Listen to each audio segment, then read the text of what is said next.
All right, so over the last couple days, I've gotten a lot of questions about the Southwest Academy SLO monitoring tool and some ways to quickly and easily get students into the individual quartiles. Remember, you have to do one of these for each one of your classes. So I'm going to try and give you some tips and some strategies to make this as quick and easy as possible in terms of separating students into the quartiles and then putting their information within the monitoring tool. So we know that we need every student between 60 to 40%, or between 60% and lower, to go into quartile 1. Um, and when you come and you look at your grade book and you pull up a class, these are my classes from last year, you pull up a class like this and you have their individual grades there that are sitting there for you. Excuse me. It can be kind of difficult to sit there and try and organize them. So I'm going to give you some quick and easy ways to do that. So if I come up here to print and I come down to export gradebook, it'll actually open down here in Chrome. I use Chrome as my Internet Explorer. It'll create a Excel spreadsheet that looks like this. What you then need to do is you need to get rid of a few things. So we're going to get rid of this row. So you right click it, hit delete. I don't need the ID column, so I right click, delete. I don't need all of their individual grades, so I can go through, right click, delete. Now I have everything that I really do need. I have their names and I have their grades. Because of the way that I put it in last year, I'm going to switch these. This is last and this is first in this case. Alright, so now what I need to do is I need to organize these as close as possible as into the quartiles that you need on your SLO monitoring tool. So if I come over here to the top right in Excel, I see sort and filter. When I click that, if I go sort smallest to largest, it'll automatically sort all of my students into from highest to lowest. So what I need to do is I know that first category is 60 and below, so I'm going to copy this student name out.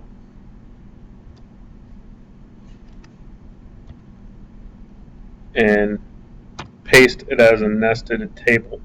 If I double click on this little plus sign, I'll get this that comes up at the top, and then that way I can organize it into a chart. I also, for my own purposes, I want those to be at 8-point or possibly even a 9-point font. And I can also shrink this down. So now it's as small as it can be. Now to get the 69 to 61, get ready to prep it up. I don't have any students in that category, so I'll simply go back, type NA. For the 70 to 79 student quartile group, drag and drop. Copy it, paste it in, come up here, double click that again. Oop.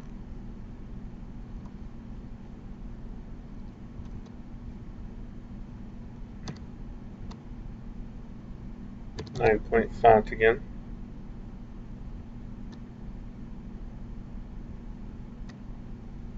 Automatically fits into what I want.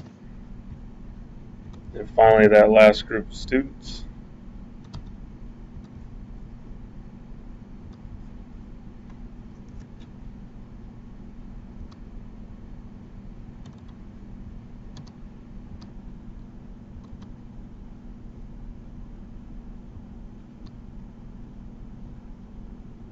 Now, of course, this doesn't take care of your next steps, but it's a quick and easy way to kind of organize your students.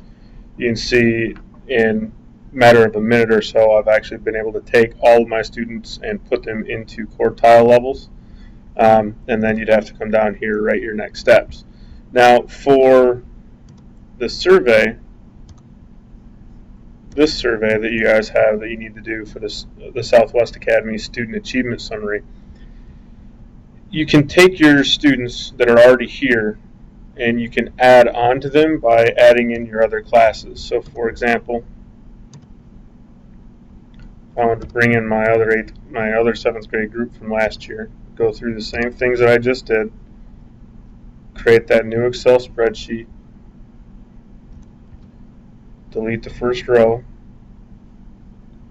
delete the grades, so I don't need them.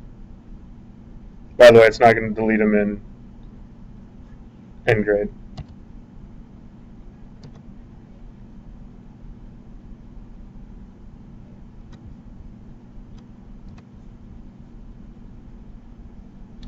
Now, it asks you for your totals on the survey.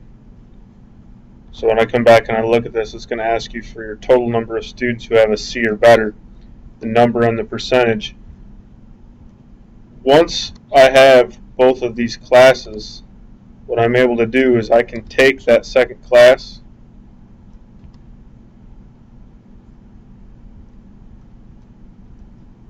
of students and I can copy them and I can paste them into here.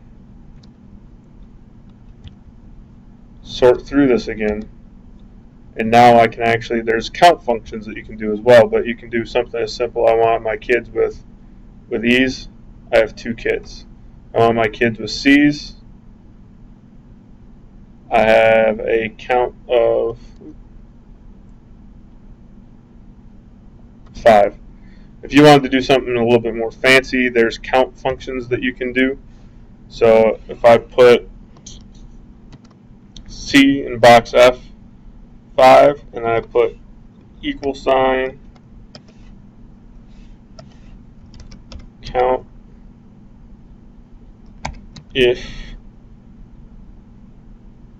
I'm blanking on count if function. There we go.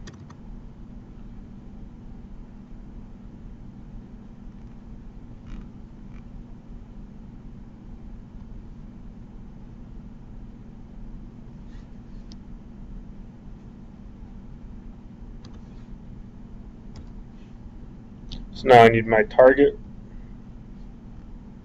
which was F5.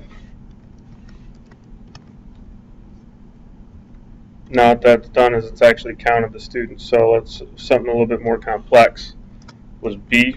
So if I go count if, there's my function, double click it,